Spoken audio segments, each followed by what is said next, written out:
Nail polish, Nile paint ಅಥವಾ Nile ಆರ್ಟನ್ನು ನೀವು ಮಾಡಿಸ್ಕೊಂಡಿರ್ಬೋದು. ಆದರೆ ಅದರಿಂದ ನಿಮ್ಮ ನೈಲ್ಸ್ಗೆ ಎಷ್ಟು ಡ್ಯಾಮೇಜ್ ಆಗುತ್ತೆ ಅಂತ ಗೊತ್ತಿದೆಯಾ? ಅಥವಾ ಅದನ್ನು ಹೇಗೆ ಓವರ್ಕಮ್ ಮಾಡಬೇಕು ಅಂತ ತಿಳ್ಕೊಳ್ಬೇಕಾ? ಹಾಗಾದರೆ ಈ ವಿಡಿಯೋ ನಿಮಗೋಸ್ಕರನೇ. ನಮಸ್ತೆ, ನಾನು ದೀಪಾ ನಾಗೇಶ್, ಆಯುರ್ವೇದಿಕ್ ಬ್ಯೂಟಿ ಥೆರಪಿಸ್ಟ್. ಹೆಚ್ಚಾಗಿ ನೈಲ್ ಪಾಲಿಶ್ ಹಾಕೊಂಡಿರ್ತಾರೆ, ನೈಲ್ ಪೇಂಟ್ ಕೂಡ ಹಾಕಿರ್ತಾರೆ, ಜೆಲ್ ಪೇಂಟ್ ಅಥವಾ ನೈಲ್ ಆರ್ಟನ್ನು ಕೂಡ ತುಂಬಾ ಫ್ರೀಕ್ವೆಂಟಾಗಿ ಮಾಡಿಸ್ತಾ ನೈಲ್ ಕೂಡ ತುಂಬ ಡ್ಯಾಮೇಜ್ ಆಗುತ್ತೆ. ಯೆಲ್ಲೋಯಿಶ್ ಆಗಿ ಕನ್ವರ್ಟ್ ಆಗುವಂಥ ಚಾನ್ಸಸ್ ಇರುತ್ತೆ. ನೈಲ್ಸ್ ತುಂಬ ರಫ್ ಆಗಿರುತ್ತೆ, ಇಲ್ಲಾಂದರೆ ಕಟ್ ಆಗುವಂಥ ಚಾನ್ಸಸ್ ಕೂಡ ಇರುತ್ತೆ. ಇದನ್ನೆಲ್ಲ ಹೇಗೆ ರೆಡ್ಯೂಸ್ ಮಾಡ್ಬೋದು ಅಂತ ತಿಳ್ಕೊಳ್ಳೋಣ ಬನ್ನಿ. ಎಲ್ಲದಕ್ಕಿಂತ ವೆರಿ ಇಂಪಾರ್ಟೆಂಟ್ ಅಂದರೆ ತುಂಬಾ ಫ್ರೀಕ್ವೆಂಟಾಗಿ ನೈಲ್ ಪಾಲಿಷ್ನ, ನೈಲ್ ಪೇಂಟನ್ನ ಹಚ್ಚೋದನ್ನು ಅವಾಯ್ಡ್ ಮಾಡಿ. ಅಟ್ಲೀಸ್ಟ್ 15 ದಿವಸಕ್ಕೊಮ್ಮೆ ಆದ್ರೂ ಅದನ್ನು ನೀಟಾಗಿ ರಿಮೂವ್ ಮಾಡಿಬಿಟ್ಟು, ಅಂದರೆ ರಿಮೂವರಲ್ಲಿ ನೀಟಾಗಿ ರಿಮೂವ್ ಮಾಡಿಬಿಟ್ಟು ಚೆನ್ನಾಗಿ ಕೊಬ್ಬರಿ ಎಣ್ಣೆಯಿಂದ ಮಸಾಜ್ ಮಾಡ್ತಾ ಇತ್ತು. ಇದರಿಂದ ನೇಲ್ಸ್ ತುಂಬ ಸ್ಟ್ರಾಂಗ್ ಆಗೋದ್ರ ಜೊತೆಗೆ ತುಂಬ ಡಾರ್ಕ್ ಆಗಿ ಅಥವಾ ಯೆಲ್ಲೋಯಿಶ್ ಆಗಿ ಆಗುವಂಥ ಚಾನ್ಸಸ್ ಕೂಡ ರೆಡ್ಯೂಸ್ ಆಗುತ್ತೆ. ಇನ್ನು ತುಂಬ ದಿನಗಳಿಂದ ನೀವು ನೈಲ್ ಪೇಂಟ್ ಅಥವಾ ನೈಲ್ ಆರ್ಟ್ನ ಮಾಡಿಸ್ಕೊಂಡಿದ್ರೆ ಅದನ್ನು ರಿಮೂವ್ ಮಾಡಿಸಿದ ತಕ್ಷಣವೇ ಇಮಿಡಿಯೇಟಾಗಿ ನೈಲ್ ಪೇಂಟ್ ಮಾಡಿಸ್ಕೊಳ್ಳೋಕ್ಕೆ ಹೋಗಬೇಡಿ. ಇದರಿಂದ ಮತ್ತಷ್ಟು ಕ್ಯೂಟಿಕಲ್ಸ್ ಡ್ಯಾಮೇಜ್ ಆಗುವಂಥ ಚಾನ್ಸಸ್ ಇರುತ್ತೆ.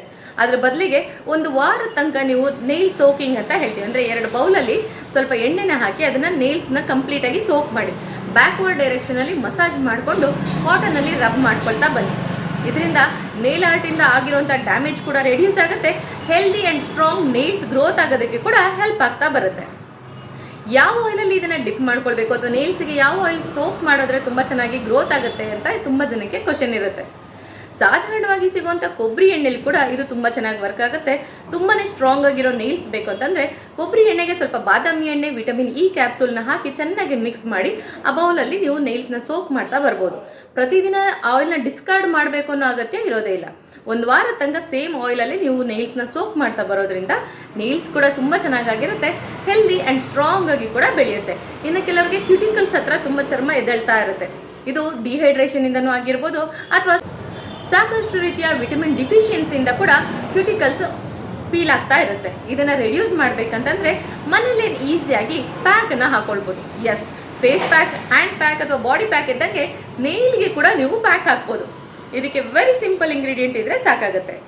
1 ಟೀ ಸ್ಪೂನ್ ಕಡಲೆ ಹಿಟ್ಟು, 1 ಟೀ ಸ್ಪೂನ್ ಅಷ್ಟು ಹನಿ ತೊಗೊಳ್ಬೇಕಂದ್ರೆ ಶುದ್ಧವಾಗಿರುವಂಥ ಜೇನುತುಪ್ಪನ ತೊಗೊಂಡು ಚೆನ್ನಾಗಿ ಮಿಕ್ಸ್ ಮಾಡಿ. ಇದಕ್ಕೆ 1 ಕ್ಯಾಪ್ಸೂಲ್ ಅಂದರೆ ವಿಟಮಿನ್ ಇ ಕ್ಯಾಪ್ಸೂಲ್ನ ನೀಟಾಗಿ ಹಾಕಿ ಚೆನ್ನಾಗಿ ಮಿಕ್ಸ್ ಮಾಡಿ. ಬರೀ ನೇಲ್ಸ್ ಮೇಲೆ ಮಾತ್ರನೇ ಅಲ್ಲ, ಕಂಪ್ಲೀಟಾಗಿ ಹ್ಯಾಂಡ್ಸ್ಗೂ ಕೂಡ ಅಪ್ಲೈ ಮಾಡಿಕೊಂಡು 10 ನಿಮಿಷ ಬಿಟ್ಟು ಹಗುರವಾಗಿ ಮಸಾಜ್ ಮಾಡ್ತಾ ವಾಶ್ ಮಾಡೋದ್ರಿಂದ ಟ್ಯಾನ್ ಕೂಡ ರೆಡ್ಯೂಸ್ ಆಗುತ್ತೆ, ತುಂಬಾ ಸಾಫ್ಟ್ ಕೂಡ ಆಗುತ್ತೆ, ಜೊತೆಗೆ ನೇಲ್ಸ್ ಕೂಡ ಹೆಲ್ದಿಯಾಗಿರುತ್ತೆ. ಹೀಗೆ ಪ್ರತಿ ತಿಂಗಳು ಅಟ್ಲೀಸ್ಟ್ 1 ಸತಿ ಅಥವಾ 2 ಸತಿ ಆದರೂ ನಿಮ್ಮ ನೇಲ್ಸ್ ಸ್ಪಾನ ಮನೆಯಲ್ಲೇ ಮಾಡ್ಕೊಳ್ತಾ ಇರಿ. ಇದೇ ಥರನೇ ಮತ್ತಷ್ಟು ಹೆಲ್ತ್ ಟಿಪ್ಸ್ ಆ್ಯಂಡ್ ಬ್ಯೂಟಿ ಟಿಪ್ಸ್ಗೆ ಫಾಲೋ ಮಾಡ್ತಾ ಇರಿ ವಿಶ್ವವಾಣಿ ಹೆಲ್ತ್ ಯೂಟ್ಯೂಬ್ ಚಾನಲ್.